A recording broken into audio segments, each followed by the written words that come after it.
Baik, para peserta, hadirin sekalian, kegiatan sosialisasi hari ini akan kami mulai.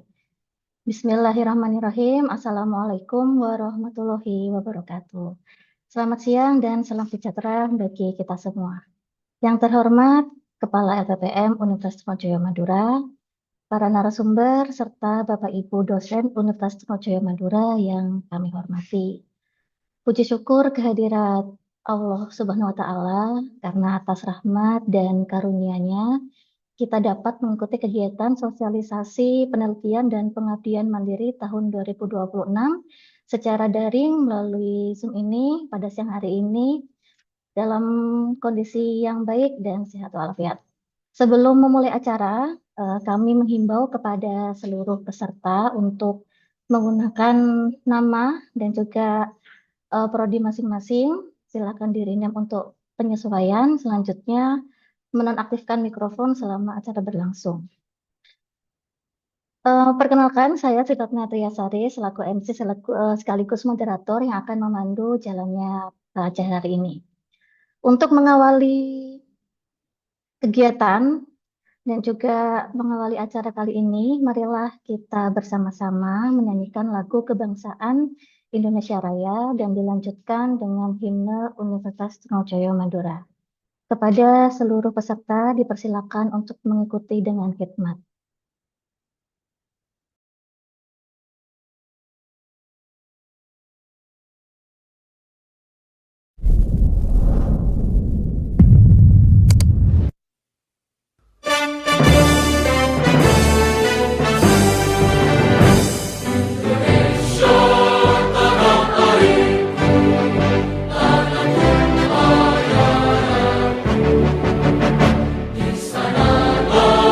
Aku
Baik, hadirin yang sekalian, acara berikutnya adalah sambutan dari Kepala LPPM Universitas Trunojoyo Madura kepada yang terhormat Bapak Dr. Iskandar Zulkarnain, STHI MSI, kami persilahkan. Oke, terima kasih Bu Sri Ratna. Assalamualaikum warahmatullahi wabarakatuh. Eh, Selamat siang, salam sejahtera untuk kita semua. Eh, Mungkin ini yang ditunggu-tunggu oleh teman-teman dosen Universitas Trunojoyo Madura, kapan hibah atau kapan kompetisi riset internal mandiri UTM dibuka. Eh, Memang kita masih nunggu waktu terkait sosialisasi kapan riset mandiri ini akan dibuka karena ada salah satu ketentuan yang memang menjadi ketentuan sejak lama, yakni siapapun Bapak Ibu yang sudah mendapatkan pendanaan dari BIMA ataupun dari kementerian yang lain, maka tidak diperkenankan untuk mendapatkan hibah atau tidak diperkenankan untuk mengajukan hibah dana riset internal. Sehingga kami menunggu momen kapan pengumuman dari BIMA dan kementerian. Alhamdulillah hari Jumat kemarin kita sudah mendapatkan pengumuman itu dan Trunojoyo mendapatkan hibah riset sebanyak 46 tahun ini, baik dalam bentuk fundamental reguler maupun prototipe. Kemudian ada bestari, kemudian ada hilirisasi, ajakan industri, termasuk juga ada yang lolos dari BRIN dalam skema BRIN-RIN. Kemudian untuk pengabdian kepada masyarakat, tahun ini kita mendapatkan hibah 18 proposal. Jadi nanti untuk jelasnya Bapak Ibu silakan mengikuti materi karena sosialisasi ini tidak hanya riset tapi juga pengabdian. Jadi ada beberapa skema tambahan dari tahun lalu yang berbeda. Jadi secara umum untuk penelitian ada dua bentuk pola penelitian, yakni penelitian dasar dan penelitian terapan. Jadi apa aja yang dasar, apa aja yang terapan, nanti silakan teman-teman ikut. Yang pasti bahwa penelitian ini bukan hibah, tapi kompetisi. Karena dosen UTM itu kurang lebih 600 sekian, 680-an. Kemudian yang mendapatkan hibah dari kementerian hanya 70-an, 78. Dengan keterbatasan dana yang diberikan ke LPPM untuk mengelola dana penelitian dan pengabdian, maka secara otomatis penelitian dan pengabdian internal UTM itu bentuknya adalah kompetisi, bukan hibah. Artinya pasti ada yang lolos dan ada yang tidak lolos. Bagaimana cara kita menjaga supaya kompetisi riset dan pengabdian ini terjaga dengan baik? Kita akan menggunakan dua reviewer internal dan reviewer eksternal dengan beberapa kualifikasi yang pasti kualifikasinya sesuai dengan standar yang diberikan oleh Dikti. Artinya kami tetap akan mengupayakan bahwa reviewer internal maupun eksternal adalah para reviewer yang memang sudah memiliki kompetensi dan sudah sesuai dengan kualifikasi yang diinginkan oleh Dikti. Itu yang perlu Bapak Ibu ketahui. Kemudian selain dana riset ini, Bapak Ibu juga jangan patah semangat. Mungkin ada yang nggak lolos karena insya Allah di akhir tahun ini ada insentif jurnal, ada insentif luaran penelitian, Scopus, dan itu dananya 2M. Jadi silakan Bapak Ibu juga bisa berkompetisi untuk mendapatkan hibah insentif ini. Selain hibah riset dan hibah pengabdian. Artinya sekali lagi tolong Bapak Ibu semua buatlah proposal terbaik, ide-ide terbaik sesuai dengan rencana strategis penelitian dan rencana strategis pengabdian yang dikeluarkan oleh LPPM UTM. Karena Renstra Penelitian dan Renstra Pengabdian LPPM itu mengacu ke Renstra Universitas yang di dalamnya ada ada standarisasi untuk sampai ke tahapan IKU. Ada standar IKU yang harus dipenuhi dalam 1 tahun anggaran akademik. Itu yang perlu teman-teman atau Bapak Ibu ketahui. Artinya kenapa kemudian semua skema penelitian kita diwajibkan luarannya adalah Scopus. Karena itu salah satunya untuk memenuhi IKU, target IKU yang memang diberikan oleh Kemenristek-Dikti ke UTM. Dan poin-poin penelitian dan pengabdian itu diamanatkan ke LPPM UTM. Jadi artinya Bapak Ibu sekali lagi tolong buatlah proposal terbaiknya, karena proposal terbaik itu yang akan menentukan siapa yang diterima dan siapa yang tidak diterima. Karena sejak awal, sejak evaluasi di Simpelmas sampai review proposal dan lain sebagainya, itu adalah proses yang betul-betul direview oleh internal dan eksternal. Jadi reviewer internal dan reviewer eksternal yang sesuai dengan kompetensi yang dikeluarkan oleh Kemenristek. Mungkin itu dari saya. Sekali lagi jaga sportivitas dan idealisme, keilmuan Bapak Ibu. Buatlah proposal terbaik Bapak Ibu untuk menjadikan UTM sebagai unggul, tangguh, dan mandiri. Mungkin itu dari saya. Ihdinas shiratal mustaqim. Wassalamualaikum warahmatullahi wabarakatuh. Waalaikumsalam warahmatullahi wabarakatuh. Terima kasih banyak Pak Iskandar atas sebutan yang telah disampaikan. Selanjutnya memasuki acara inti, sesi pemaparan materi pertama yaitu mengenai sosialisasi skema penelitian mandiri tahun 2026 yang akan disampaikan oleh Bapak Insinyur M. Latif, Eskom MT. Kepada beliau kami persilahkan. Baik, terima kasih Bu Ratna. Mohon izin Pak Kepala sama teman-teman Kapuslit dan para dosen di lingkungan UTM.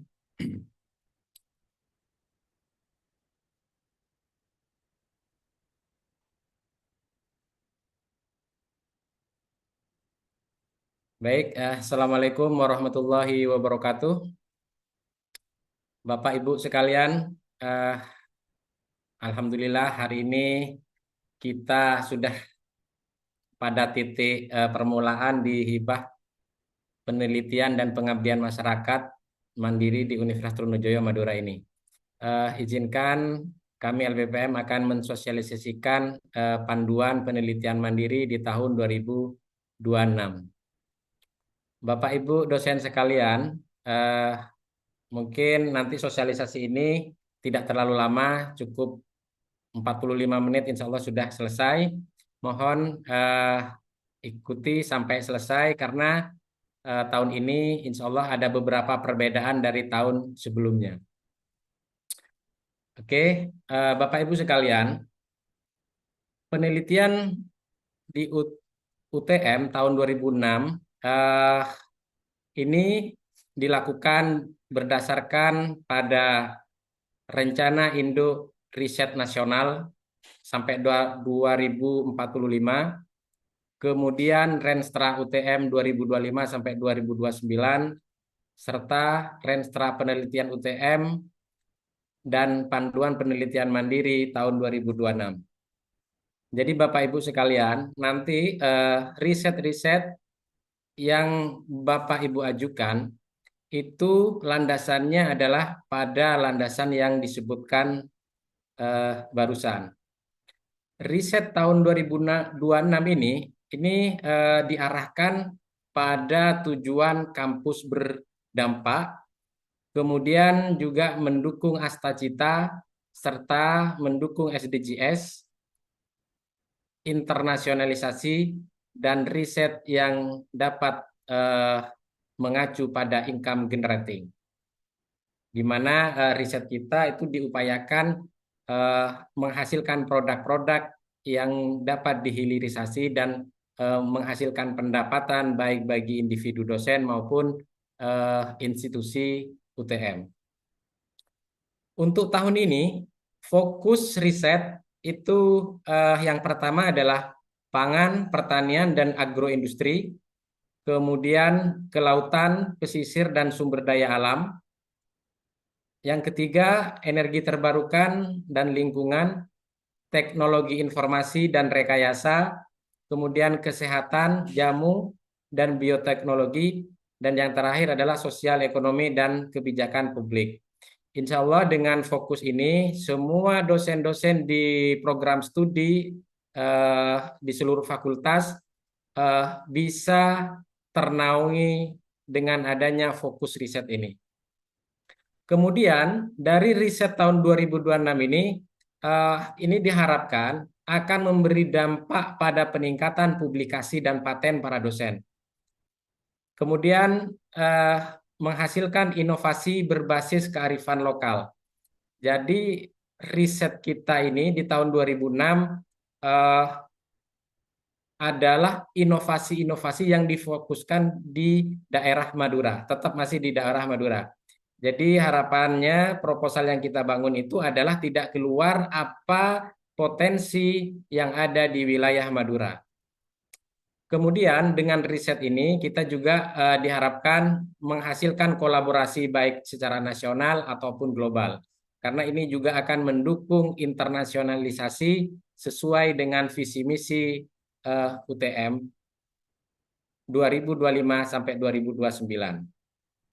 Oke, kemudian yang berikutnya dari riset kita ini diharapkan menghasilkan hilirisasi dan komersialisasi. Serta yang terakhir adalah kampus UTM mendapatkan reputasi yang baik dan unggul di ASEAN dan global. Sehingga riset yang kita lakukan di tahun-tahun ini akan mencapai visi misi UTM, yaitu menjadi universitas berstandar internasional yang unggul berlandaskan akhlakul karimah dan nilai-nilai Pancasila berbasis kearifan lokal Madura. Jadi singkatnya riset kita itu harus menggali masalah-masalah yang ada di Madura serta potensi-potensi yang ada di Madura. Serta sesuai fokus dari rektor, di mana riset kita ini harus mendukung SDGs, yaitu SDGs 1, tanpa kemiskinan, kemudian SDG 2, tanpa kelaparan, SDG 4, yaitu pendidikan yang berkualitas, dan SDG 9, industri, inovasi, dan infrastruktur. Kemudian SDG yang terakhir adalah partnership untuk mencapai tujuan. Oke, Bapak Ibu, seperti yang disampaikan oleh Kepala LPPM bahwa skema penelitian tahun ini sedikit ada perbedaan, di mana dilakukan dalam rangka untuk mendukung hilirisasi dan produk yang layak untuk dijual. Skema penelitian di LPPM UTM ini dibagi dua skema besar, yaitu penelitian dasar dan penelitian terapan. Untuk penelitian dasar terdiri dari penelitian dosen pemula, penelitian grup riset, kolaborasi nasional, penelitian kolaborasi internasional, kemudian kalau yang penelitian dasar ini dilaksanakan oleh internal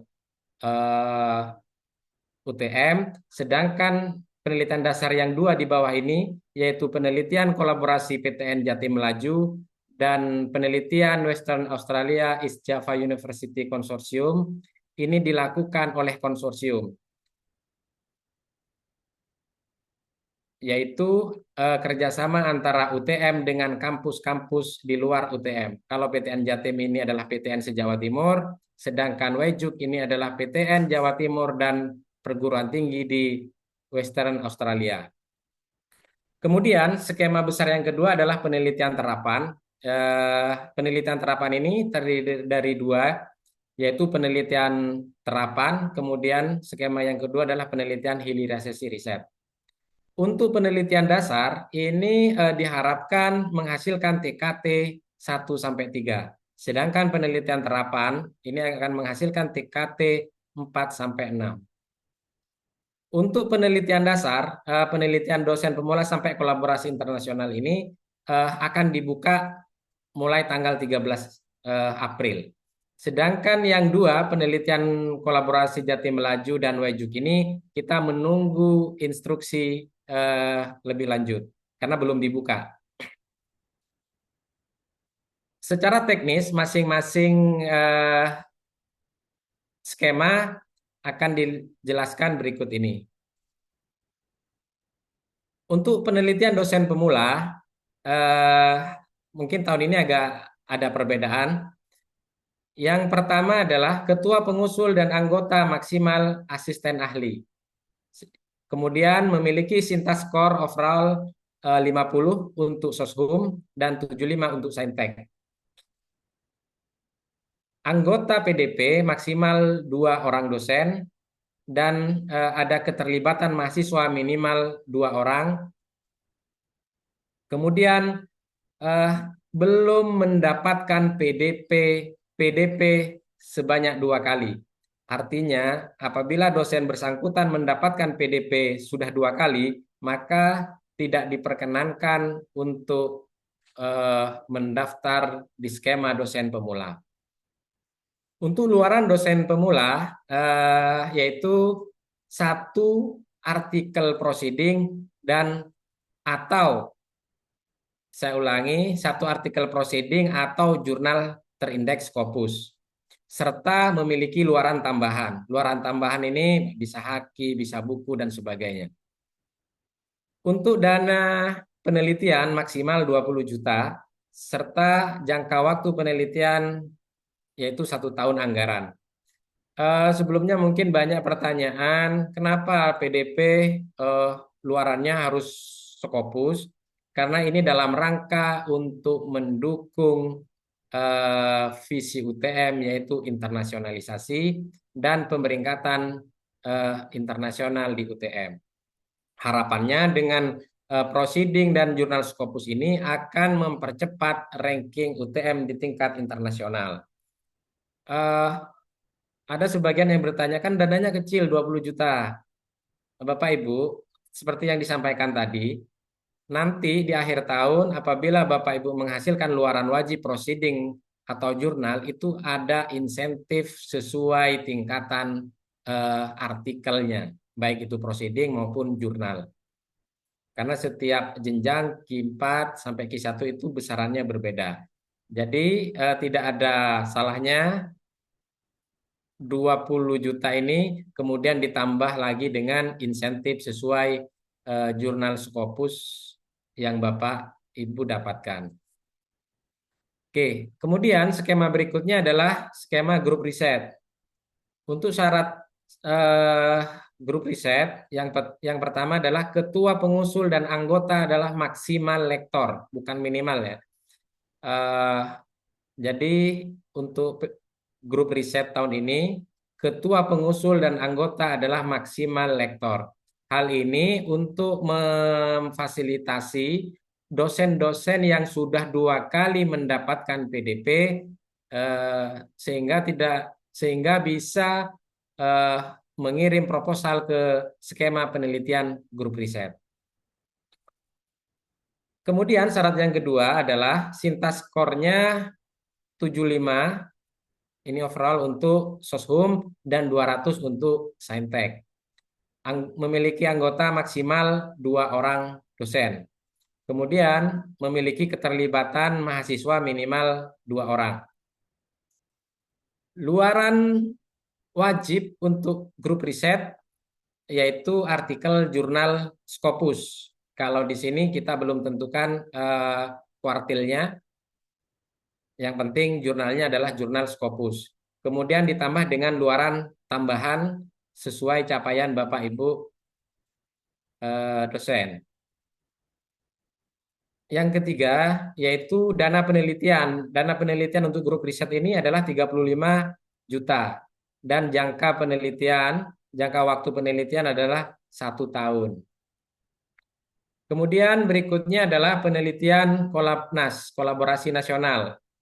Untuk syarat Kolapnas, yang pertama adalah ketua bergelar master S2 dan memiliki jabatan fungsional lektor kepala atau bergelar doktor minimal lektor. Berbeda dengan sebelum-sebelumnya, Kolapnas ini memiliki syarat ketua harus memiliki hak indeks Scopus. Hak indeks 1 untuk Soshum dan 2 untuk Saintek. Dan ketua harus memiliki Sintaskor 100 untuk Soshum dan 300 untuk Saintek. Serta anggota minimal asisten ahli. Dan memiliki mitra dari perguruan tinggi negeri atau swasta atau perguruan tinggi keagamaan. Misalnya Universitas Islam atau STAIN masih ada belum ya? Kemudian yang terakhir adalah melibatkan minimal 2 mahasiswa.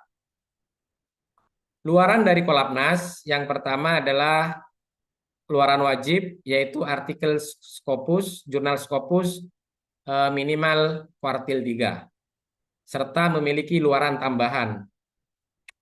Dana untuk Kolapnas yaitu 50 juta, maksimal 50 juta, dan jangka waktu penelitian 1 tahun anggaran. Berikutnya adalah penelitian kolaborasi internasional.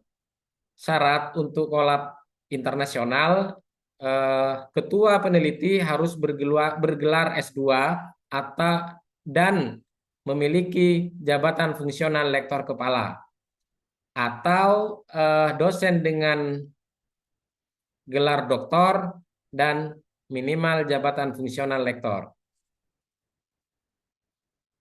Ketua harus memiliki hak indeks Scopus minimal 1 untuk Soshum dan 2 untuk Saintek. Serta ketua harus memiliki Sintaskor overall-nya 150 untuk Soshum dan 300 untuk Saintek. Anggota minimal memiliki jabatan fungsional lektor. Kemudian ini yang terpenting adalah memiliki mitra dari perguruan tinggi luar negeri, dan anggota mitra ini minimal bergelar doktor dan associate profesor. Serta syarat yang terakhir adalah melibatkan minimal 2 mahasiswa. Luaran dari skema kolaborasi internasional yaitu 1 artikel jurnal Scopus kuartil 2 serta memiliki luaran tambahan. Dana penelitian untuk skema ini maksimal 75 juta, serta jangka waktu penelitian dilakukan selama 1 tahun anggaran berjalan. Oke, beralih ke skema penelitian terapan. Untuk syarat skema ini yang berbeda dari tahun-tahun sebelumnya. Tahun ini untuk hibah mandiri ada penelitian terapan, yaitu penelitian terapan dan penelitian hilirisasi. Skema ini dimaksudkan adalah untuk mendorong karya-karya dosen UTM menjadi riset yang menghasilkan produk yang siap hilirisasi. Sehingga income generate UTM bisa bertambah. Syarat dari penelitian terapan yang pertama adalah ketua minimal lektor, baik S2 ataupun S3. Kemudian ketua memiliki hak indeks Scopus minimal 1 untuk Soshum dan 2 untuk Saintek. Ketua peneliti memiliki Sintaskor overall-nya 250 untuk Soshum dan 400 untuk Saintek. Kemudian ketua memiliki artikel jurnal bereputasi internasional atau Scopus. Harus menjadi penulis utama atau penulis korespondensi. Sehingga jurnal inilah yang menjadi acuan dalam melaksanakan penelitian terapan. Kemudian syarat berikutnya adalah anggota minimal 2 orang dan memiliki jabatan minimal lektor. Kemudian melibatkan minimal 2 mahasiswa, dan yang terakhir adalah memiliki mitra. Mitra di sini adalah mitra sebagai objek penelitian dalam menyelesaikan masalah-masalah yang ada di mitra. Luaran dari penelitian ini yang pertama adalah purwarupa. Ini luaran wajib, 1 purwarupa yang telah diuji oleh lembaga resmi. Kemudian luaran wajib yang kedua adalah 1 paten atau paten sederhana atau jurnal Scopus Q3. Kemudian penelitian terapan juga harus memiliki luaran tambahan. Dana penelitian untuk skema ini adalah 65 juta. Sedangkan jangka waktu penelitian itu adalah 1 tahun anggaran. Apabila di tahun pertama menghasilkan luaran yang dijanjikan, maka dapat dilanjutkan pada tahun kedua dengan pengajuan anggaran dana yang berbeda. Kemudian skema yang terakhir yaitu penelitian hilirisasi riset. Untuk syarat skema ini, ketuanya minimal lektor kepala, kemudian memiliki H-index Scopus minimal 2 untuk Soshum dan 3 untuk Saintek. Kemudian ketua memiliki Sinta skor overallnya 500 dan untuk Soshum dan 650 untuk Saintek. Ketua juga harus memiliki 2 artikel jurnal bereputasi internasional atau Scopus dan wajib sebagai penulis utama atau penulis korespondensi. Syarat berikutnya adalah anggota minimal 2 orang dan memiliki minimal jabatan fungsional lektor. Anggota harus memiliki Sinta skor minimal 250 untuk Soshum dan 500 untuk Saintek.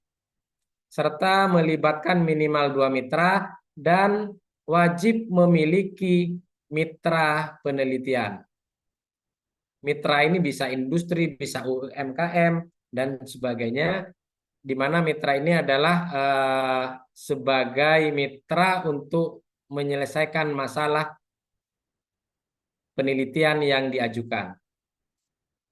Kemudian luaran dari penelitian ini, dari skema penelitian ini, yang pertama adalah 1 purwarupa yang telah diuji oleh lembaga resmi. Kemudian luaran wajib yang kedua, 1 paten atau paten sederhana atau jurnal Scopus kuartil 2.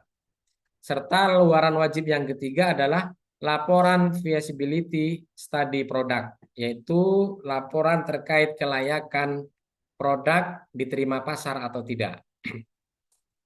Kemudian skema ini harus memiliki luaran tambahan, seperti yang disebutkan tadi, bisa HKI, bisa buku, ber-ISBN, dan sebagainya. Kemudian dana penelitian dari skema ini yaitu maksimal 75 juta. Serta jangka waktu penelitian adalah 2 tahun anggaran apabila tahun pertama menghasilkan luaran-luaran yang dijanjikan. Baik, itu adalah skema-skema yang ada di penelitian hibah mandiri. Untuk tahapan mungkin seperti biasa. Yang pertama adalah pengumuman, kemudian yang kedua adalah pengusulan, yang ketiga penyeleksian, penetapan, pelaksanaan, monitoring dan evaluasi, pelaporan dan penilaian hasil penelitian. Pelaksanaan ini, penelitian ini dimulai dari April hingga Desember 2026. Pengumuman kita sudah laksanakan, kemudian pengusulan akan dimulai dari tanggal 13 April. Kemudian penyeleksian proposal yang masuk ke LPPM akan dilakukan seleksi. Yang pertama deks evaluasi terkait kepatutan administrasi, kelengkapan administrasi proposal. Kemudian yang berikutnya adalah seleksi review oleh reviewer. Setelah di-review, maka akan ditetapkan siapa-siapa yang lolos pendanaan. Kemudian setelah ditetapkan pemenang hibah mandiri, para dosen pemenang akan melaksanakan penelitiannya dan akan dilakukan monitoring dan evaluasi oleh reviewer. Kemudian para dosen harus melakukan pelaporan, yaitu pelaporan kemajuan dan pelaporan akhir. Serta tahapan yang terakhir adalah penilaian hasil penelitian oleh reviewer terkait capaian-capaian yang dilakukan oleh para dosen peneliti. Untuk jadwal penelitian, Bapak Ibu, yang pertama adalah pengumuman. Kita lakukan hari ini, pengumuman dan sosialisasi. Kemudian pengusulan tetap di bulan April, kemudian penilaian usulan ada di akhir April dan minggu pertama bulan Mei. Penetapan usulan sekitar bulan Mei, hingga nanti seminar hasil akan dilakukan pada bulan Desember. Di sini kacang panjang. Kemudian untuk ketentuan penggunaan anggaran penelitian hibah mandiri ini mengacu pada Peraturan Menteri Keuangan Nomor 32 tahun 2025, kemudian Pertor Nomor 1 tahun 2023 tentang SBM, serta ini peraturan yang terbaru, ini yang menarik bagi dosen-dosen, yaitu Keputusan Menteri Dikti Saintek Nomor 87 tahun 2026 terkait pemberian honorarium tim pelaksana penelitian. Jadi untuk tahun ini kita mengacu pada pedoman dikti bahwa honor peneliti tahun ini boleh diberikan pada tim dosen peneliti. Bapak Ibu, dalam menyusun anggaran jangan lupa kita kedepankan prinsip yang pertama efisiensi dan efektivitas. Jadi penggunaan anggaran itu benar-benar seefisien mungkin untuk mendanai proses penelitian kita. Yang berikutnya adalah akuntabilitas dan transparansi. Ini harus dibuktikan dengan bukti-bukti yang dapat dipertanggungjawabkan. Kemudian kesesuaian dengan SBM, yaitu besaran-besaran biaya yang Bapak Ibu anggarkan itu harus sesuai dengan standar biaya masukan yang berlaku di UTM. Kemudian berikutnya adalah berorientasi luaran. Jadi Bapak Ibu, dana yang diajukan itu seharusnya berorientasi untuk mendukung luaran-luaran penelitian. Serta yang terakhir adalah kewajaran biaya. Jadi biaya standar yang berlaku di pasaran itu berapa, itu yang harus kita lakukan. Dan untuk proporsi anggaran di RAB kita yang dari dana 100% ini bisa dipakai, bisa digunakan untuk bahan habis pakai ini minimal 50%. Jadi minimal Bapak Ibu ya, bukan maksimal. Dan bisa dianggarkan untuk honorarium maksimal 30%. Kalau yang kedua ini maksimal 30%. Serta biaya perjalanan itu maksimal 20%. Baik, demikian sosialisasi terkait pelaksanaan penelitian hibah mandiri yang akan dilakukan di kampus UTM. Saya kembalikan ke Bu Ratna, mungkin untuk tanya jawab nanti Bu, di sesi terakhir setelah penyampaian pengabdian masyarakat. Baik, Pak Terima Latif. kasih. Terima kasih. Monggo Iya. silakan Bu. Baik, terima kasih atas penyampaian materinya pada Pak Latif. Bapak Ibu sekalian, sebelum masuk ke sesi sosialisasi selanjutnya, kami persilahkan Bapak Ibu jika ada pertanyaan bisa ditulis terlebih dahulu di kolom chat. Untuk selanjutnya akan saya bacakan di sesi tanya jawab. Serta dapat mengisi link kehadiran yang ada di kolom chat yang sudah dikirimkan oleh panitia. Terima kasih. Baik, selanjutnya akan langsung dilanjutkan dengan sosialisasi skema pengabdian kepada masyarakat mandiri tahun 2026 yang akan disampaikan oleh Bapak Ansori SHMH. Kepada beliau kami persilakan.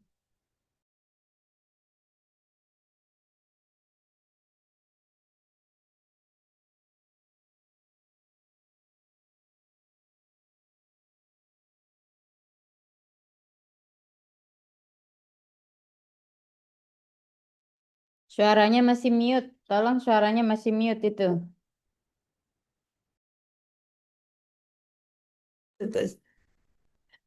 Ya, baik.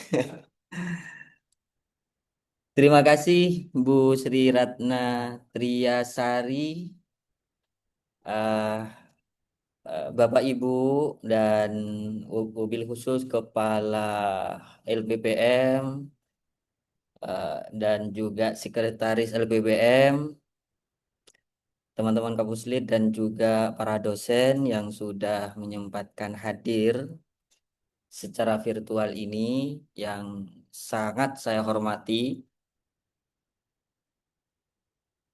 Saya Ansori sebagai Ketua Pusat Pengabdian diberikan amanah oleh Kepala untuk menyampaikan panduan hibah pengabdian kepada masyarakat.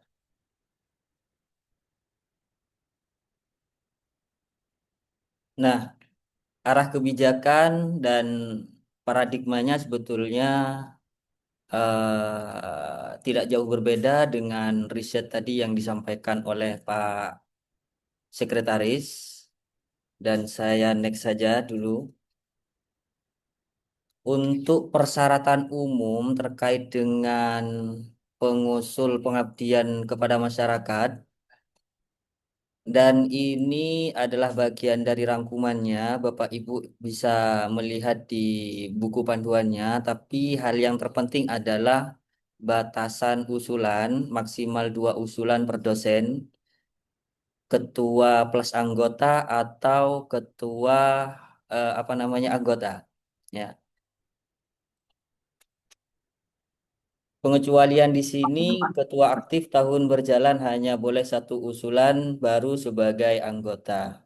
Dan syarat mutlak yang memang betul-betul apa ya menjadi pertimbangan bagi kami, yang pertama bahwa pengusul itu tidak memiliki tanggungan luaran wajib dihibah sebelumnya.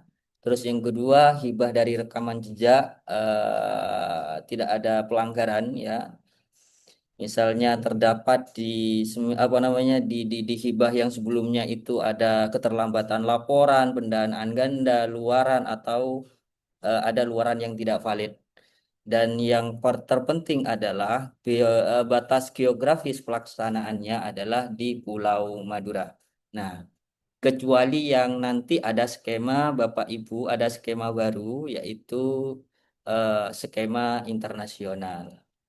Nah, ada 4 skema dalam pengabdian kepada masyarakat dan ini merupakan hal yang baru dan Bapak Ibu bisa mengajukan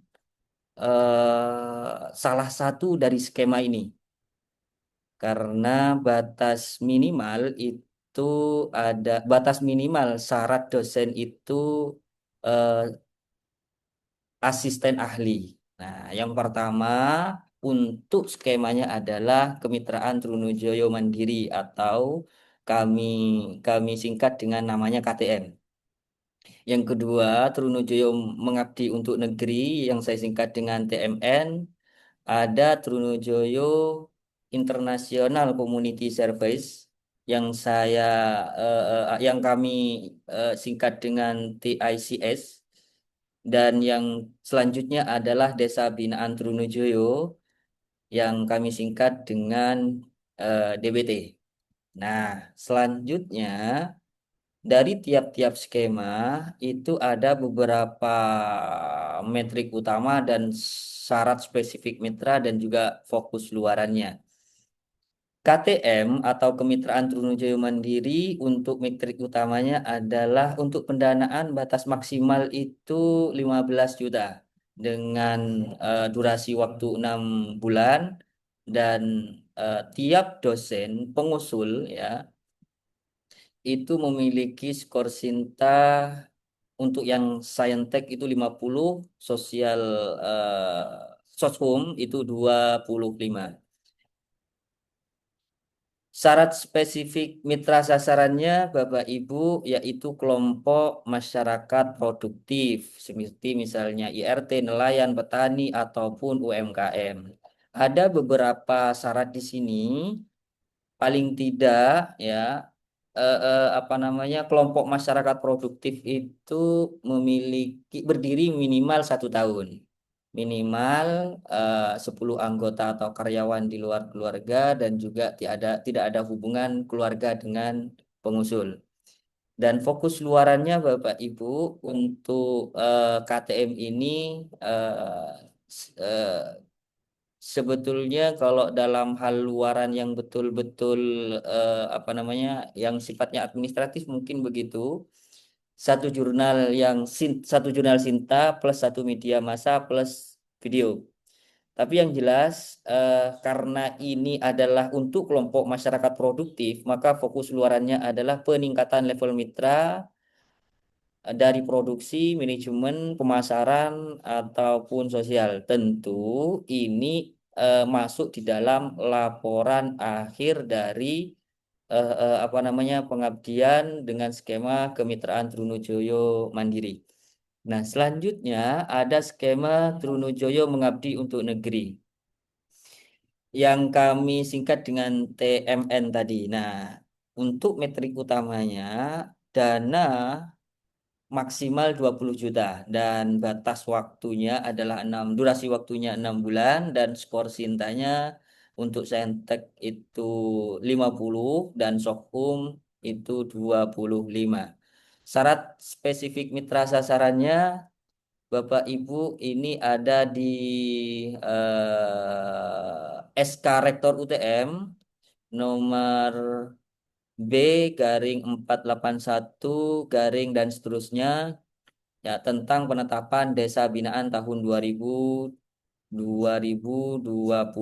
dan ini sudah ada di dalam buku pedoman. Bapak Ibu tinggal melihat di dalamnya apakah desa yang nanti menjadi mitra itu ada di dalam SK ini. Nah,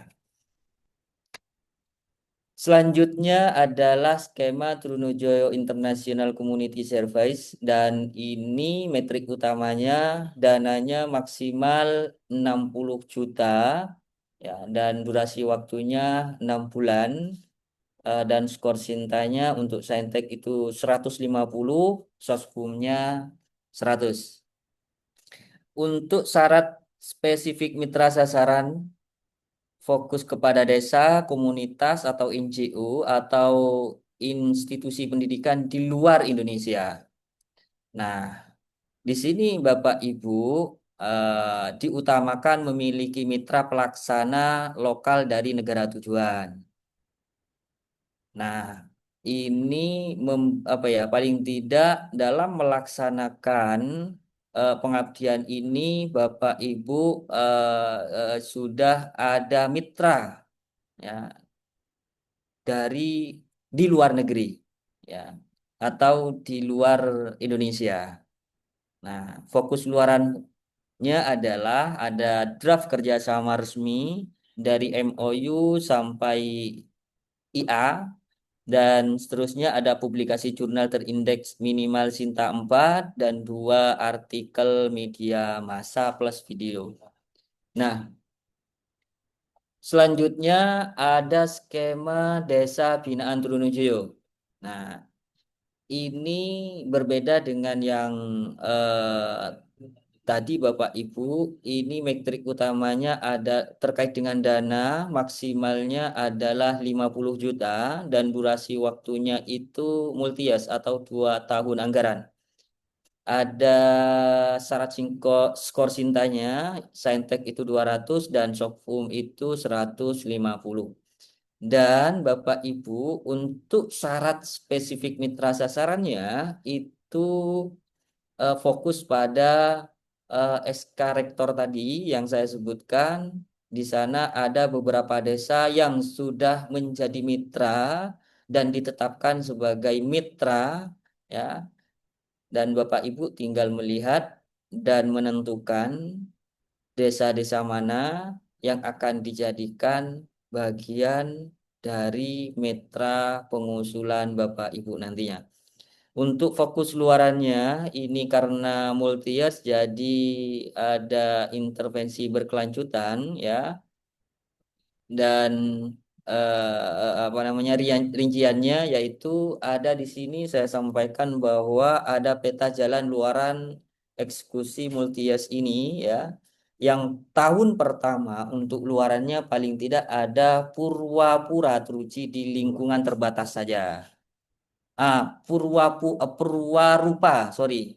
Mohon maaf, saya ulangi kembali. Jadi apa namanya luarannya adalah Purwarupa yang sudah teruji di lingkungan terbatas. Nah, selanjutnya adalah pendaftaran kekayaan intelektual dan 1 artikel publikasi media massa. Untuk tahun selanjutnya fase validasi dan publikasi yang pertama paling tidak Purwarupa itu sudah yang diuji di lingkungan terbatas, di tahun selanjutnya itu sudah teruji oleh lembaga resmi. Nah, terus juga ada laporan feasibility studinya, ya. Entah paling tidak di dalamnya ada kebutuhan dan pasarnya dan selanjutnya 1 artikel jurnal Sinta dan 1 artikel publikasi. Nah, ini adalah 4 skema yang sebelum-sebelumnya mungkin hanya 1 skema ya yang ada, tetapi di sini sudah ada 3 tambahan yaitu menjadi 4 skema. Bapak Ibu tinggal pilih sesuai dengan apa namanya keinginannya, mungkin begitu bahasa yang sederhana. Nah, tidak lupa Bapak Ibu karena tiap skema itu harus ada kewajiban pelibatan mahasiswa, maka dari tiap-tiap skema itu berbeda mahasiswanya. Yang pertama untuk KTM, ya, hanya 3 mahasiswa yang SKS-nya yang dapat direkognisi itu hanya 10 SKS saja. Selanjutnya untuk Trunojoyo Mengabdi untuk negeri, ya, itu 5 mahasiswa dengan 10 SKS per mahasiswa. Dan yang untuk internasional itu 1 mahasiswa saja dan itu direkognisi 10 SKS, ya, saja. Dan selanjutnya eh,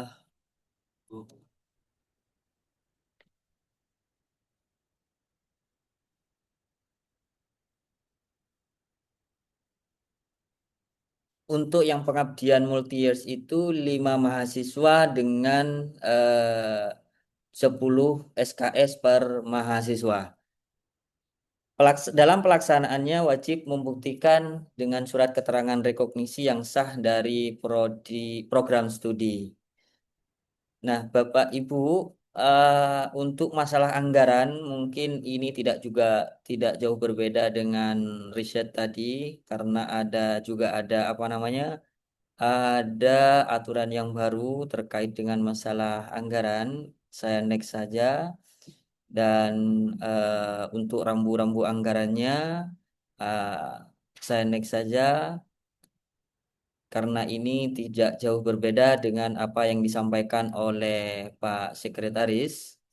untuk roadmap pengusulan dan seleksi ini pun juga tidak jauh berbeda dari pengusulan yang di-upload di Simpelmas, seleksi administrasi, ya, baru kemudian seleksi substansi, ya. Dan tiap-tiap apa namanya roadmap atau tahapan ini akan diumumkan Bapak Ibu. Jadi pengusulan siapa saja yang mengusulkan, yang kedua seleksi administrasi nanti siapa yang diterima atau ditolak, yang masuk ke selanjutnya substansinya dan seterusnya penetapan dan kontrak. Pelaksanaan untuk roadmap pelaksanaan dan evaluasi di sini saya sampaikan ada pelaksanaan dan laporan kemajuan, baru kemudian monitoring dan evaluasi, laporan dan seminar akhir, dan yang terakhir diakhiri dengan validasi luaran yang sudah menjadi kewajiban dari luaran pengabdian dari masing-masing skema. Jangan lupa pula Bapak Ibu nanti juga dibaca dalam pedoman ada pelanggaran dan ketegasan sanksi karena ini apa namanya bentuk komitmen kami, ya. Jadi ada tingkatan 1 penundaan atau pembatalan dana 30% diberikan jika mangkir dari kegiatan MONIF atau tidak mengikuti seminar hasil. Karena hal ini apa namanya pernah terjadi, jadi kami masukkan di sini. Dan yang kedua, tingkat kedua yaitu bisa saja kami memblacklist, ya, apabila satu periode jika terlambat mengusulkan luaran wajib, yang 2 tahun jika status luaran tidak valid, ya, 1 tahun terbukti pendanaan ganda atau diberhentikan karena kelalaian. Baru tingkat ketiga, tuntutan ganti rugi ini nanti urusannya ketika sudah ada temuan yang pastinya akan ada pengembalian ke kas negara. Bapak Ibu, dengan bahasa wujudkan dampak nyata untuk masyarakat, ajukan proposal pengabdian Anda sekarang. Kami tunggu. Wassalamualaikum warahmatullahi wabarakatuh. Waalaikumsalam warahmatullahi wabarakatuh. Terima kasih kepada Pak Ansori atas penyampaian masalah. Selanjutnya, pemaparan mengenai teknis pengajuan proposal dan timeline akan langsung disampaikan oleh Bapak Insinyur Ahmad David STM TIPP. Kepada beliau, dipersilakan. Assalamualaikum warahmatullahi wabarakatuh. Terima kasih atas waktunya Bu Ratna. Izin share screen.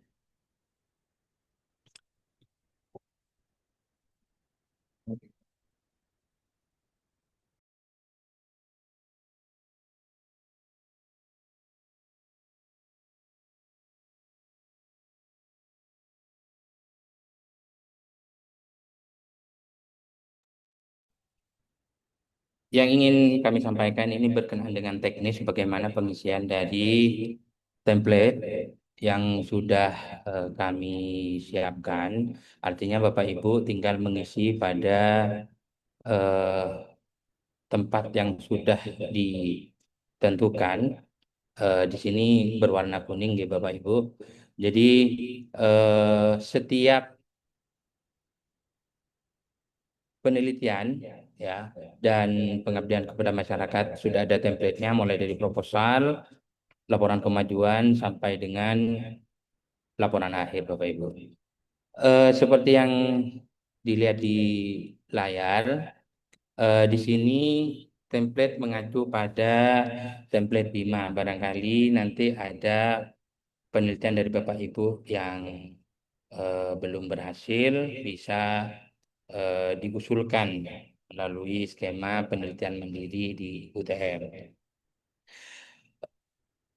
Jadi seperti yang dilihat pada layar, Bapak Ibu tidak diperkenankan untuk merubah format yang sudah ditentukan karena formatnya sudah kami lock, tinggal melakukan pengisian sebagaimana ketentuan pada panduan penelitian. Di sini seperti yang kita lihat, misalkan rencana pelaksanaan penelitian ini memilih sesuai dengan tahun diusulkan dan tahun pelaksanaan. Misalkan sekarang 1 tahun penelitian, maka diisi 2026 sampai dengan tahun 2026. Termasuk pada isian lain yang sifatnya memilih ya. Jadi Bapak Ibu tinggal menentukan saja isian dari masing-masing yang sudah ditetapkan. Jadi Bapak Ibu tidak bisa menghapus dari format yang sudah kami sediakan, sehingga secara keseluruhan formatnya sama. Tidak ada perbedaan format eh, dosen A, dosen B, dan dosen C. Jadi di mana skemanya, disitulah format yang sudah ditentukan.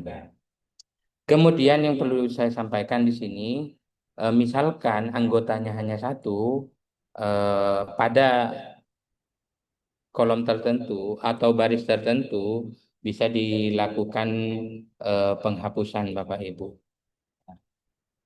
Tapi ada pada tabel tertentu yang tidak bisa diisi atau dirubah formatnya. Termasuk di beberapa identitas mahasiswa, misalkan lebih dari 5 misalkan mahasiswanya, itu bisa dilakukan proses tab di akhir. Nah, jadi tabel akan berlanjut jika ada lebih dari 5,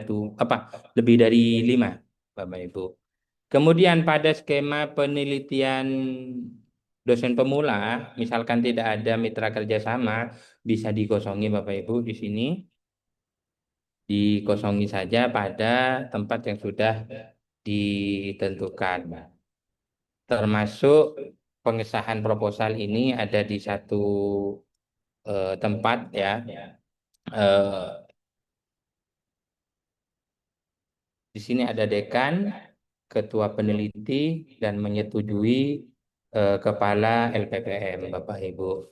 Termasuk isian di dalamnya, mulai dari judul sudah ada ketentuan agar Bapak Ibu bisa lolos seleksi administrasi. Jadi dituntut untuk menyesuaikan dengan template yang sudah kami sediakan, termasuk kata maksimal 20 pada judul, kemudian pada ringkasan tidak boleh lebih dari 300 kata, itu sudah ditentukan pada template. Kemudian yang perlu disampaikan juga, di bagian lampiran di sini sudah ada apa yang harus dilampirkan: surat pernyataan orisinilitas, surat pernyataan mahasiswa berkegiatan di luar kelas ya, di luar program studi. Di file RAR atau zip yang sudah kami upload di laman lppm.trunojoyo, di dalamnya sudah ada template-nya juga Bapak Ibu, termasuk surat pernyataan mahasiswa.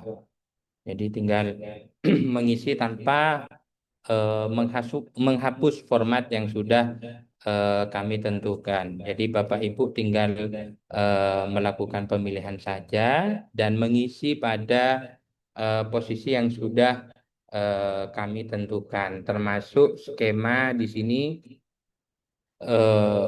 tinggal memilih saja. Cuma nanti perlu disampaikan ada skema yang tidak masuk di sini Bapak Ibu. Jadi akan kami lakukan update maksimal di pukul 17.00 nanti di link yang sama. Jadi bisa dicek kembali nanti Bapak Ibu. Termasuk pada laporan kemajuan Bapak Ibu. Di laporan kemajuan sudah kami tentukan juga isian yang perlu diisi oleh Bapak Ibu. Jadi semuanya seragam, tidak ada yang membuat format sendiri. Jadi nanti ada apa namanya apa bab 2, bab 3 dan seterusnya. Jadi tidak ada perbedaan nanti, menyesuaikan dengan template yang sudah kami sediakan. Seperti yang yang ada pada template, termasuk lampirannya Bapak Ibu sudah ditentukan apa namanya, apa lampiran yang harus ada. Jadi termasuk nanti pada saat diminta untuk mengumpulkan hard copy-nya, itu template yang sudah disesuaikan, yang sudah ada, sudah di-download Bapak Ibu, itu sudah bisa disesuaikan. Ya. Kemudian termasuk laporan akhir Bapak Ibu, di laporan akhir juga ada sedemikian, termasuk template BAST-nya, SPTJM-nya, itu sudah kami tentukan formatnya agar semuanya seragam. Jadi seperti yang sudah ada pada template Bapak Ibu. Barangkali nanti misalkan ada kendala atau error, misalkan di pertengahan jalan, mohon informasinya, inputnya ke kami agar eh, dilakukan update Bapak Ibu. Kemudian termasuk SPTJM, ini sudah kami tentukan juga. Jadi Bapak Ibu tidak diperkenankan untuk membuat format sendiri. Jadi sudah kami sediakan agar Bapak Ibu lebih mudah membuat dokumennya Bapak Ibu. Jadi mulai dari program studinya, fakultas dan seterusnya itu sudah ditentukan Bapak Ibu.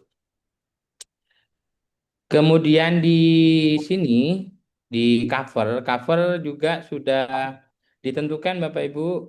Jadi Bapak Ibu tinggal memilih skemanya saja. Nanti menuliskan bidang risetnya apa, tema penelitiannya apa, topik penelitiannya apa, termasuk judul dan seterusnya. Barangkali tim pengusulnya lebih, tinggal melakukan tab pada Kayaknya iya. eh, Iya. eh, tabel yang sudah ditentukan Bapak Ibu. Jadi Bapak Ibu tidak diperkenankan untuk merubah format. Ini juga berlaku pada pengabdian Bapak Ibu. Jadi mengikuti template yang sudah kami upload, ya, termasuk lampirannya juga demikian. Jadi Bapak Ibu tinggal mengisi sesuai dengan template yang sudah eh, kami sediakan. Dan menyesuaikan misalkan di sini isian mitra kerjasama, karena eh, di pengabdian ini kan wajib punya mitra Bapak Ibu. Jadi disesuaikan juga isiannya. Sekali lagi tidak diperkenankan untuk merubah template yang sudah ada. Oh ya, di bagian rencana anggaran, ya ini misalkan sudah diberikan keterangan di sini, tab di sini jika ingin menambahkan tabel, tinggal melakukan tab, ini akan lanjut mengisi tabel baru Bapak Ibu untuk menyesuaikan dengan rencana anggaran belanja Bapak Ibu. Ya. Mungkin secara teknis itu yang dapat kami sampaikan. Barangkali nanti ada yang ingin disampaikan eh, di sesi pertanyaan Bapak Ibu. Berkenaan dengan jadwal sudah cukup jelas seperti yang disampaikan di laman lppm.trunjaya.id, mulai dari usul sampai dengan laporan akhir sudah termaktub di sana. Jadi tinggal menyesuaikan di Bapak Ibu. Demikian yang dapat saya sampaikan, kami kembalikan ke moderator Bu Ratna. Assalamualaikum warahmatullahi taala wabarakatuh.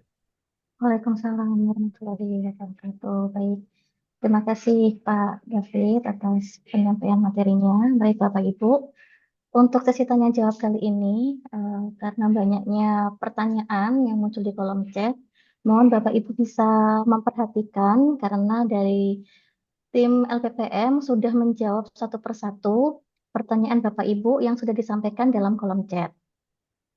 Untuk itu, jika ada pertanyaan lebih lanjut yang membutuhkan penjelasan lebih dalam lagi, dipersilakan kepada Bapak Ibu untuk bertanya langsung dengan cara raise hand untuk bisa saya mention.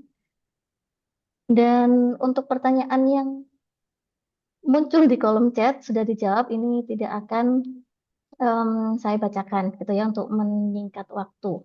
Monggo kepada Bapak Ibu peserta, jika ada pertanyaan yang sekiranya membutuhkan kepastian lebih lanjut atau ingin dikonfirmasi lagi, kami persilakan untuk langsung raise hand. Baik, kepada Bapak Fakhrudin, dipersilakan. Baik, Bismillahirrahmanirrahim. Assalamualaikum warahmatullahi wabarakatuh. Suara saya terdengar? Terdengar jelas Bapak, monggo. Baik. Eh, Terima kasih kepada LPPM yang sudah mengadakan acara hari ini tentang sosialisasi ini. Yang ingin saya tanyakan adalah satu orang dosen itu maksimalnya ada di berapa judul, baik itu untuk penelitian maupun itu untuk pengabdian. Karena tadi saya menangkapnya bahwasanya bisa menjadi ketua dan anggota atau dua-duanya anggota. Itu untuk yang penelitian. Apakah untuk yang di pengabdian sama seperti itu juga ataukah bagaimana? Kalau sama itu berarti satu orang dosen bisa ada di 4 proposal. Apakah demikian? Terima kasih. Baik Bapak, kami tampung dulu pertanyaannya. Selanjutnya kepada Bapak, siapa ya ini? Bapak Rio ya kayaknya ya, Adeksi Warrior ini. Nggih, terima kasih, Monggo Pak Rio Bu. dijelaskan. Ya, Assalamualaikum warahmatullahi wabarakatuh. Pertanyaan saya terkait PKM ya. Yang pertama itu bagaimana kita mengetahui jika ada desa binaan yang Iya. sudah di propose ya atau di approve sama tim yang lain gitu. Apakah memang sistemnya nanti menjadi rebut-rebutan dan cepet-cepetan begitu atau ada semisal informasi update ya yang bisa kami lihat seperti itu, Bu. Yang kedua mungkin untuk PKM luar negeri ya, itu apakah mitranya harus kampus ya atau bisa lebih fleksibel misalkan berupa yayasan begitu. Itu dulu, Bu. Terima kasih. Baik, terima kasih. Terakhir untuk Ibu Rosida, dipersilakan Bu. Ya, terima kasih Bu Retna. Pertanyaan saya yang di chat sebenarnya, tetapi saya belum menemukan jawabannya terkait tema dan sebagainya yang di template cover itu kami membaca di bagian mana, karena di panduan itu saya belum menemukan, yang ada di lampiran itu terkait SDG saja. Jadi di situ kan ada tema dan sebagainya, ada 3 isian, itu kami lihat di mana. Pertanyaan yang kedua terkait apabila akan melakukan penelitian dengan skema kolaborasi yang Jatim melaju, apa yang pokoknya per PTN di Jawa Timur itu, untuk mitra sebaiknya apakah misal saya lektor atau lektor kepala, maka mitra yang saya ajak ini sebaiknya setidaknya sama dengan saya atau lebih tinggi, karena bisa jadi ketika kesanggupan mitra itu bukan in cash, karena di situ ada pilihan in cash atau in kind. Misal kalau itu in kind terkait metodologi dan sebagainya, bisa jadi saya membutuhkan mitra yang lebih pakar dari saya seperti itu. Jadi apakah sebaiknya ya yang penting mempunyai jabatan fungsional tertentu atau lebih tinggi dari saya di UTM seperti itu. Terima kasih. Baik, terima kasih atas pertanyaannya kepada Bapak Ibu sekalian. Bisa nyambung Monggo Pak. dikit, Ibu? Oh, nggih Pak, tambahannya. Ya, mohon maaf. Tadi ada yang kelupaan. Terkait dengan tadi nyambung dengan Pak Eko ya, terkait dengan masalah pengabdian dan yang luar negeri. Apakah itu dari luar negerinya yang datang ke sini? Apakah dari kitanya yang pergi ke luar negeri? Nah, begitu. Mungkin itu. Terima kasih. Baik, terima kasih Pak Farudin. Kepada Pak Latif atau yang terkait dengan penelitian tadi, ini ada 3 pertanyaan Pak terkait dengan Baik. maksimal anggota. Ya, maksimal anggota tadi. Dan RIP-nya itu mungkin ya tadi ya Pak, yang ditanyakan oleh Bu Ida. Untuk penelitian itu dulu. Monggo, Pak. Baik, terima kasih Ibu Ratna. Jawab pertanyaan pertama dari Pak Fakhrudin ya. Jadi begini Pak, dalam penelitian mandiri ini satu dosen itu di dalam penelitian, skema penelitian boleh menjadi satu anggota dan satu ketua. Saya balik ya, satu ketua dan satu anggota, atau keduanya sebagai anggota. Satu. Kemudian dosen tersebut bisa juga sebagai ketua di pengabdian masyarakat dan satu anggota di pengabdian masyarakat, atau kedua-duanya sebagai anggota di pengabdian masyarakat. Jadi benar, satu orang itu bisa ada di 4 proposal di pengajuan. Ya. Kemudian ada pertanyaan di kolom chat, sekalian saya jawab di sini. Pak, kalau yang sudah dapat hibah BIMA gimana? Apabila dosen sudah mendapatkan hibah dari BIMA, dari BRIN, kemudian dari kementerian lainnya, itu apabila bersangkutan sebagai ketua, maka tidak diperkenankan untuk menjadi anggota atau ketua di skema penelitian. Kalau misalkan sebagai anggota gimana Pak di hibah nasional? Kalau sebagai anggota itu masih kita perkenankan untuk menjadi ketua di penelitian riset mandiri ini. Kemudian terkait anggota, apalagi tadi? Terkait penelitian tadi untuk tema topik Oh, yang Bu Ida iya. tanya tadi. Nah, untuk yang anggota ini, jadi kalau Oh, yang anggota. ketua di BIMA atau hibah kementerian lainnya itu tidak dapat menjadi ketua atau anggota di Risman.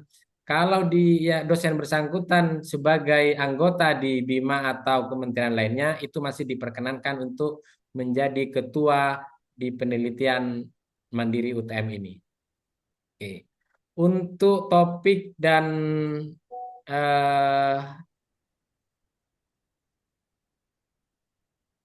tema, mungkin nanti kita informasikan lebih lanjut Bu ya. Kita kirimkan lebih lanjut terkait ketentuan tema dan topik riset mandiri ini.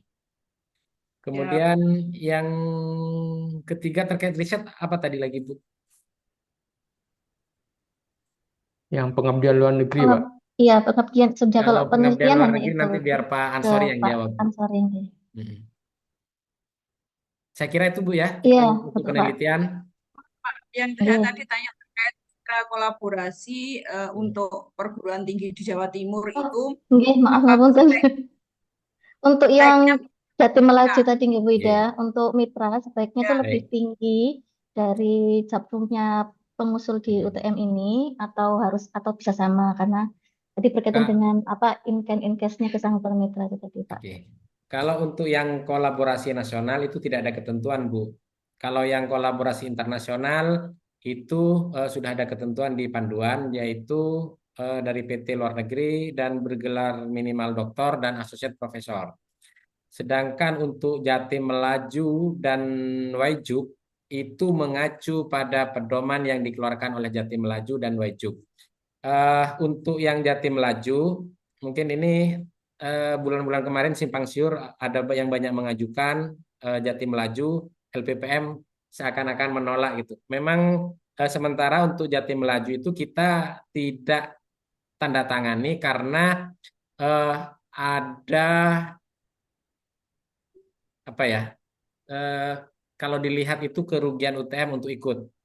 Karena di Jatim Melaju itu dananya adalah dari UTM, sedangkan UTM itu tidak bisa menjadi ketua. Nah, sehingga kami putuskan sementara itu dari pimpinan untuk menunda dulu keikutsertaan di Waijuk. Tapi insya Allah nanti tanggal 14 atau 15 pimpinan akan rapat apakah ada batch kedua untuk ketentuan persyaratan yang bisa menjadikan dosen-dosen UTM itu sebagai ketua juga. Untuk syaratnya biasanya sama-sama bergelar doktor Bu kalau yang di Jatim Melaju, dan saya lupa ya. Kalau yang Jatim Melaju itu karena belum dilaksanakan, ini adalah konsorsium. eh, Syarat anggota itu yang pasti harus bergelar doktor. Dan perguruan tingginya itu adalah ditentukan sesuai anggota konsorsium di Jatim Melaju. Eh, Kalau Jatim Melaju itu adalah PTN dan PTKIN, PTN dan PTKIN yang ada di Jawa Timur. Kalau yang Waijuk, kalau Waijuk itu mitranya itu tidak harus dokter, Bu, bahkan asisten ahli itu boleh. Karena Waijuk itu diarahkan untuk para peneliti-peneliti muda. Tapi tidak menutup kemungkinan yang doktor, lektor kepala itu juga ikut serta dalam program Waijuk. Demikian, Bu. Mungkin ada yang belum tercerahkan, Bu. Ya, terima kasih Pak. Nanti baca panduannya kalau mungkin kurang jelas bisa nggih menghubungi LPPM. Nggih, siap, Bu. Siap, Bu. Ya, terima kasih. Nggih. Baik, melanjutkan ke pertanyaan bagian pengabdian terkait dengan pertanyaan Pak Rio tadi dan juga Pak Farudin terkait dengan internasional. Jadi sebagai desa binaan itu seperti apa skemanya, lalu PKM internasional juga apakah yang di luar harus ke sini atau ke sini yang bisa ke sana, gitu Pak Titi. Ya, baik. Terima kasih. Yang pertama, ini mungkin ya diperhatikan betul bahwa ada beberapa desa binaan yang sudah ditetapkan oleh peraturan rektor. Nah, sorry, keputusan rektor. Nah, benar tadi apa yang disampaikan oleh Mas Rio, Pak Rio. Jadi ada beberapa desa di sini, eh, sangat banyak sekali. Bapak Ibu ada 190. Bapak Ibu tinggal apa namanya?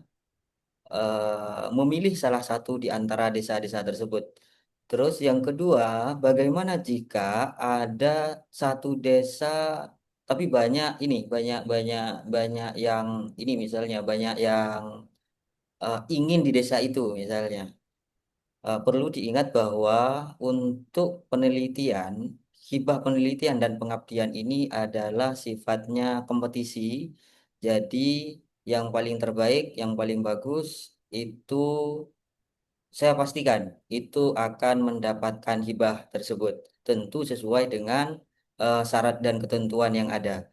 Nah, selanjutnya karena ini berbicara masalah apa namanya?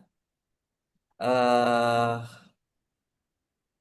penilaian, Bapak Ibu mungkin perlu diperhatikan juga terkait dengan penilaian administrasi proposal apa namanya PKM. Ada paling tidak ada 8 di sini Bapak Ibu yang harus dilengkapi. Jadi kami akan mencontreng lengkap atau tidak lengkap dari proposal tersebut. Baru kemudian ada penilaian substansi proposal PKM. Jadi mungkin saja di satu desa itu ada 2 atau lebih dari 2 itu ya, karena misalnya desa itu sangat produktif dan bagus untuk dijadikan tempat pengabdian, maka paling tidak penilaian substansi itu menjadi pertimbangan untuk diterima atau mendapatkan hibah. Nah, inilah beberapa komponen substansi yang perlu diperhatikan oleh Bapak Ibu. Nah, dari analisis situasi dan sampai evaluasi dan monitoring paling tidak itu sudah ada di dalamnya. Nah, terkait dengan bobot inilah yang menentukan apakah ada tindak lanjut diberikan hibah atau tidak. Nah, selanjutnya terkait dengan apa tadi ya? Internasional, pengabdian internasional, eh mungkin eh gini Bapak Ibu, dalam pikiran saya itu yang namanya pengabdian itu apa ya, implementasi lah bahasanya dari hasil penelitian. Paling tidak bahasa sederhananya begitu. Nah, tapi eh, namanya implementasi ya paling tidak harus ke lapangan gitu. Nah, jadi Bapak Ibu yang berminat untuk pengabdian internasional Bapak Ibu ya yang harus ke luar negeri. Nah, gitu. Bisa, apakah semuanya, Pak? Ya, paling tidak ada perwakilan. Nah, yang paling pasti itu yang menjadi apa namanya? eh Bukan perdebatan ya, banyak usulan sebetulnya terkait dengan mahasiswa. Kalau dosen mungkin bisa saja eh, kapan saja. Nah, tetapi mahasiswa itu tidak bisa sampai dengan durasi 6 bulan itu.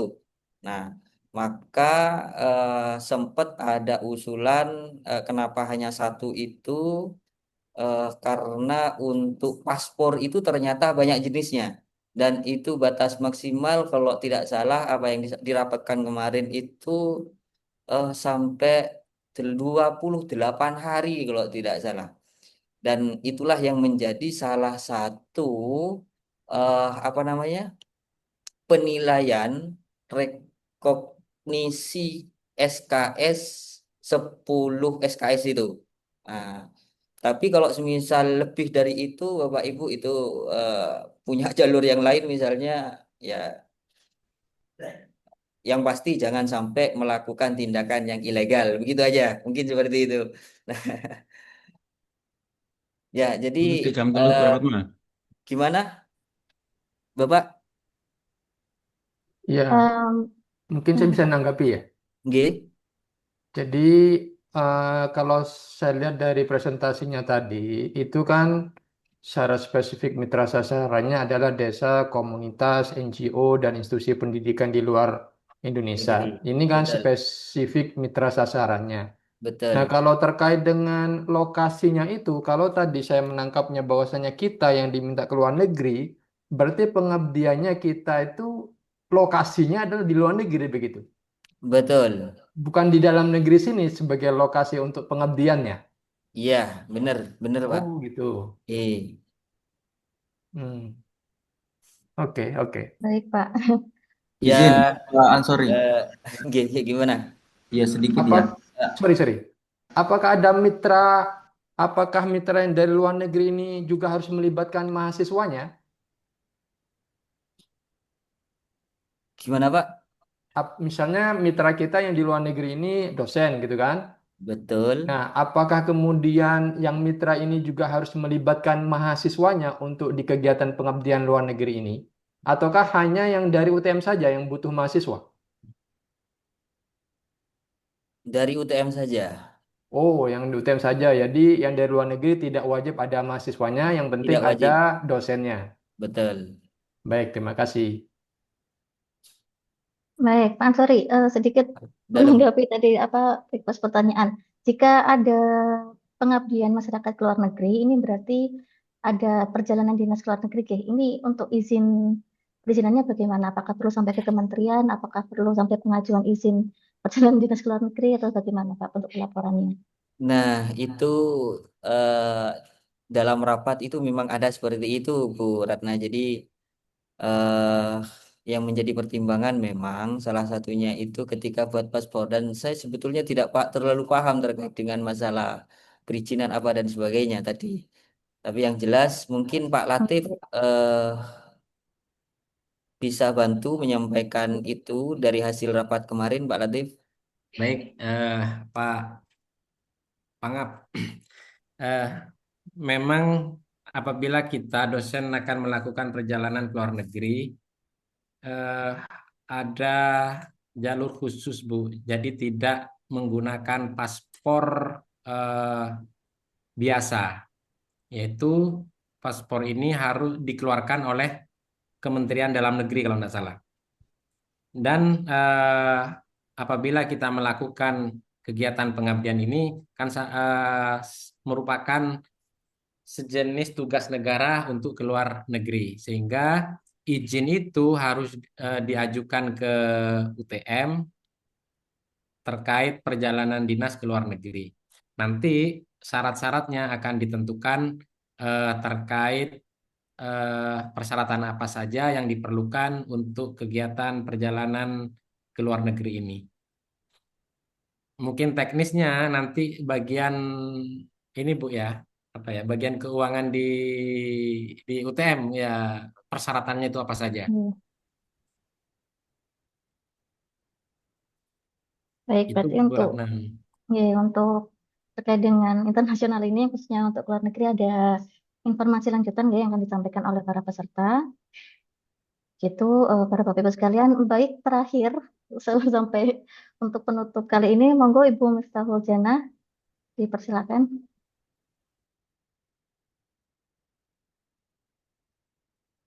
Permisi, Monggo Ibu, mungkin belum mau tanya terbuka ya. ya. Tadi, eh, mau tanya terkait itu kan memang tadi terjawab di chat.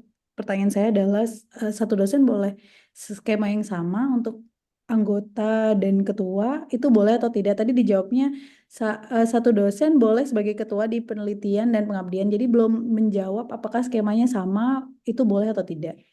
Itu saja sih untuk penelitian. Baik, monggo Boleh Pak Bu, Latif langsung. Boleh ya. boleh Bu. Misal Selama itu ada di Bu syarat. Miftahul Jannah sebagai ketua di grup riset dan sebagai anggota di grup riset lainnya gitu ya. Oke, Nggih, boleh boleh nih Bu. Pak berarti. Oke, terima kasih. Baik, Bapak Ibu sekalian, sepertinya banyak sekali informasi yang sudah disampaikan dan karena keterbatasan waktu, jika ada pertanyaan lebih lanjut yang masih mengganjal dan butuh dikonfirmasi lebih dalam lagi, silakan langsung bertanya ke LPPM dengan waktu dan tempat di lain waktu dan di lain tempat. LPPM pasti akan memfasilitasi dan menjawab pertanyaan Bapak Ibu sekalian. Terima kasih atas pertanyaan dan diskusi yang Bu sangat Ratna, interaktif hari ini. Nggih, Bapak. sebelum Nggih, ditutup Bu, Bapak Ibu dosen, nggih, apabila masih ada pertanyaan, LPPM siap 24 jam untuk menerima nggih. chat Bapak Ibu. Para kapus lead siap siaga dan para pimpinan untuk menjawab pertanyaan Bapak Ibu sekalian. Mohon izin template-nya belum bisa dibuka. Template yang mana Pak ya? Template proposal pengabdian belum bisa dibuka itu. Pakai akun Trunojoyo iku Prof. Oke. Baru bisa di-download. Kalau pakai akun pribadi enggak bisa, Prof. Nggih. Siap. Baik. Makasih. Oke, semua dokumen bisa diakses menggunakan email Trunojoyo. Begitu Bapak Ibu, tadi sudah disampaikan oleh Pak Latif, jika pertanyaan lebih lanjut lagi bisa disampaikan melalui chat dan sebagainya, 24 jam LPPM akan menanggapi respon Bapak Ibu jika tidak tidur gitu ya. Terima kasih atas pertanyaan dan diskusi yang interaktif hari ini. Saya sebagai MC dan moderator memohon maaf jika ada salah kata. Seluruh rangkaian kegiatan sosialisasi penelitian dan pengabdian mandiri tahun 2006 telah kita laksanakan. Alhamdulillah berjalan dengan lancar. Kami mengucapkan terima kasih kepada para narasumber dan seluruh peserta atas kehadiran serta partisipasinya. Semoga kegiatan kali ini memberikan manfaat dan dapat mendukung peningkatan kualitas penelitian dan pengabdian di Universitas Trunojoyo Madura. Akhir kata, wassalamualaikum warahmatullahi wabarakatuh. Selamat sore dan salam sejahtera. Terima kasih banyak Bu Ratna. Terima kasih banyak Bapak Ibu Terima kasih sekalian. Bapak Ibu. Makasih banyak Bapak Ibu. Makasih Bu Ratna. Pak, 24 jam, Sama-sama siap. Bapak Ibu. Siap. Lebih toko Madura. Ayo Mas Ansori, rapat KKN Mas Ansori. Siap.